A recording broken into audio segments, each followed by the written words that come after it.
Sasabi kasi nabayaran ka daw ni Smugs. Sino Smugs? Kasi di ka nagla-live, anak ng wewe naman. Ano ba itong sila, Banat Bay? DDS pa ba yan? O baka nabayaran na yan nila Lisa Araneta? Kaya hindi na umaatake kila Martin Romualdez at Marcos Jr.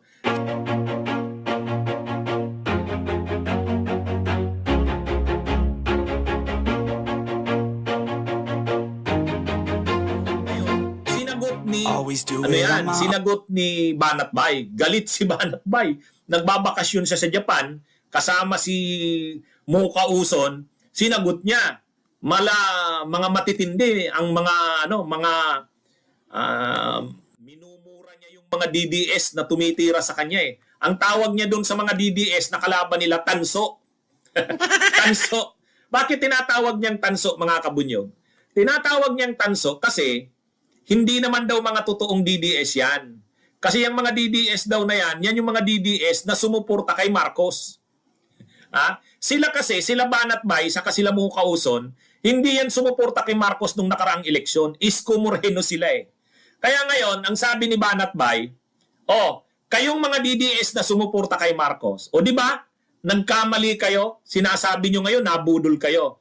Tapos ngayon, hindi kami tumitirang masyado sa Marcos at sa Romualdez, sasabihin nyo, kami ngayon yung traidor. Kami ngayon yung nagpabayad kay Lisa Araneta. Ay kayo nga yung kayo nga yung nagsuporta kay Marcos noon eh. Kaya nanalo yan eh. Yan. Ganyan na ngayon mga kabunyog yung narratives nila. Anyway, panoorin natin.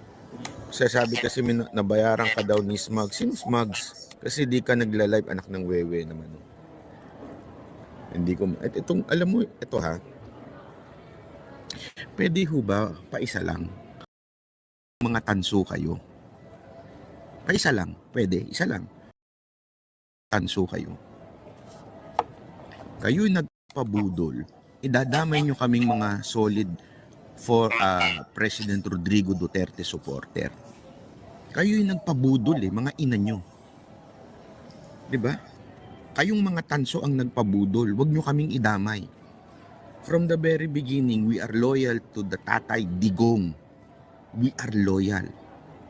Sinunod nga namin eh. Hindi nyo ba alam na dapat ang tatakbo noon ay si Isko at saka si Bongo? Tapos kami pang sasabihin yung traidor. Kayo mga traidor, mga gunggong.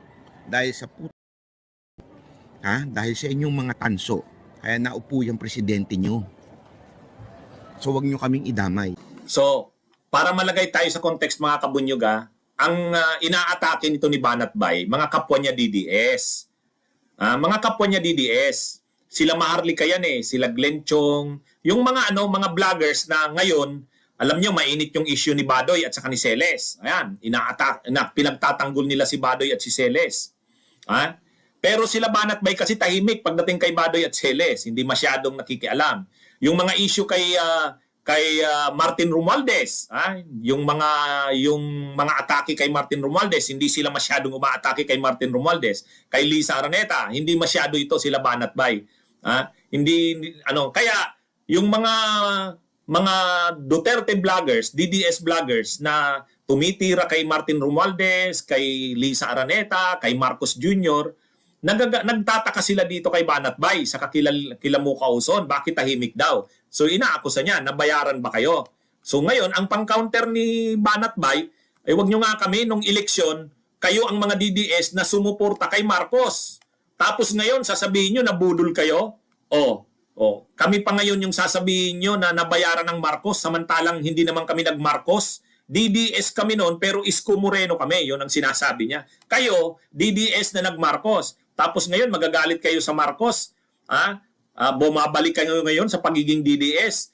Tapos ngayon, kami yung sasabihan yung kayo ang nabudol. Yan. Diba? Idadamay tayo na keso ng bayaran tayo na bayaran. Dahil sa inyo, naghirap ang bayan natin. Dahil sa inyo. Hindi naman makakagalaw ang Marcos kung hindi ninyo pinromote, kung hindi nyo kinampanya.